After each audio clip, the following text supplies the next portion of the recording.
सब मित्रों, आज परमा एकादशी का व्रत है और हम परमा एकादशी की व्रत लाइव सेशन में बात कर रहे हैं। आप लोग कथा श्रवण करिए और एकादशी व्रत कथा श्रवण का फल प्राप्त करिए। मल मास की कृष्ण पक्ष की एकादशी की कथा है ये।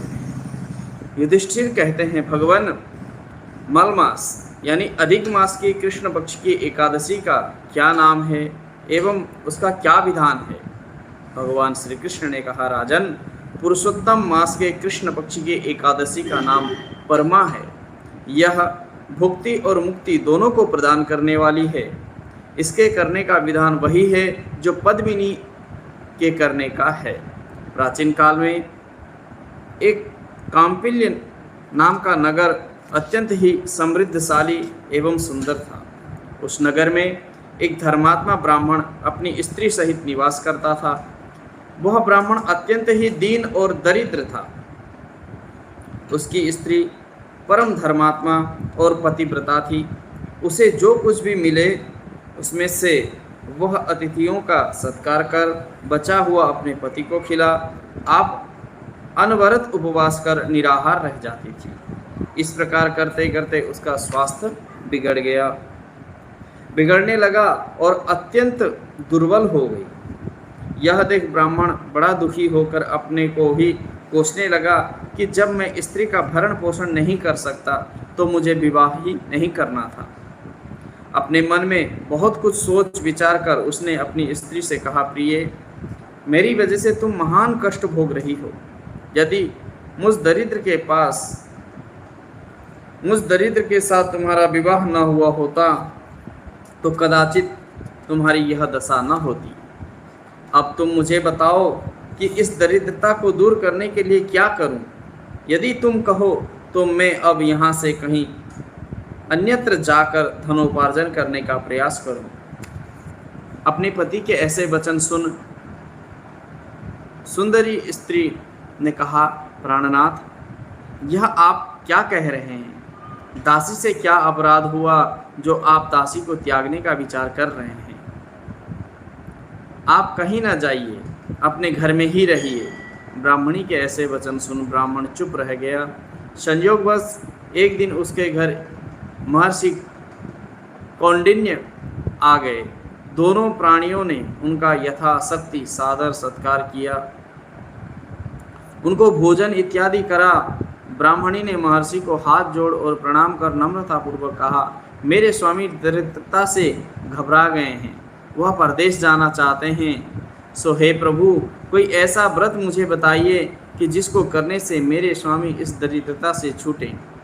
ब्राह्मणी के ऐसे वचन सुन कौंडिन्य ने कहा, महाभागे, तुम पुरुषोत्तम मास के कृष्ण पक्ष की परमा एकादशी का व्रत करो, तुम्हारा मनोरथ सिद्ध होगा। ऐसी एकादशी के पुण्य फल और प्रताप से धनपति बन गए हैं।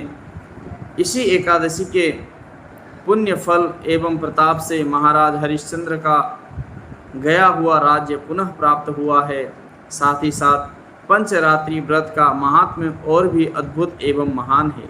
दशमी से लेकर अमावस्या तक नित्य प्रति स्नान कर भगवान का पूजन कर निराहार रहकर व्रत करें और रात्रि में जागरण करें। यह नियम 5 रात्रि तक बराबर चलावें तो अवश्य ही मनोवांछित फल पावें और अंतकाल में विष्णु लोक जावें। और यदि 5 रात्रि तक केवल एक बार संध्या समय भोजन करें तो महान फल हो। विद्वान ब्राह्मण को जल पात्र दान करने से पात्र में जितने तिल विद्वान ब्राह्मण को तिल पात्र दान करने से पात्र में जितने तिल होते हैं उतने वर्ष पर्यंत स्वर्ग सुख भोग करने का फल प्राप्त होता है। अस्तु, तुम भी अपने पति के साथ मिलकर इस व्रत का अनुष्ठान करो, तुम्हारी मनोकामना अवश्य पूर्ण होगी। महर्षि के कथन अनुसार दोनों ने परमा एवं पंचरात्रि व्रत यथारीति धारण किया।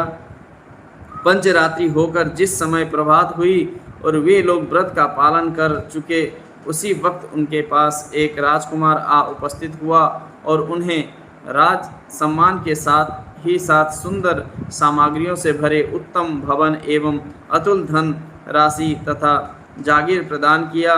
पंचरात्रि व्रत के प्रताप से वह ब्राह्मण और ब्राह्मणी इस लोक में महान सुख और संपत्ति का भोग कर अंत काल में विष्णु लोक को गए। भगवान श्री कृष्ण बोले, राजन, जिसने परमा का व्रत कर लिया उसको पुष्कर, गंगा एवं अन्य तीर्थ की क्या आवश्यकता, गया जी में श्राद्ध करने की क्या जरूरत, यह सब महान फल तो परमा के करने से ही प्राप्त हो जाएंगे। इस प्रकार द्विपदों में ब्राह्मण, चतुष्पदों में गाय और देवता में इंद्र के करने से ही प्राप्त, इस प्रकार द्विपदों में ब्राह्मण, चतुष्पदों में गाय और देवताओं में इंद्र श्रेष्ठ है, उसी प्रकार महीनों में मलमास श्रेष्ठ कहा गया है। इसके अंतर्गत 5 रात्रि और भी महापुण्य को देने वाली हैं, उससे भी अधिक पुण्यप्रद और अक्षय फल देने वाली पद्मिनी और परमा नाम की एकादशी है। क्योंकि 84 लाख योनि में भ्रमण के बाद मनुष्य योनि में जन्म बड़े भाग्य से मिलता है, इसलिए बलपूर्वक सबको पुण्य संचित करना चाहिए। हे राजन, आपने जो प्रश्न किया मुझसे उसका उत्तर मैंने आपको सुना दिया। अब तुम्हें ही श्रद्धा भक्ति समेत परमा एकादशी का व्रत करना चाहिए। बोलिए श्री हरिनारायण की जय। तो दोस्तों, ये थी परमा एकादशी, आज की एकादशी की व्रत कथा।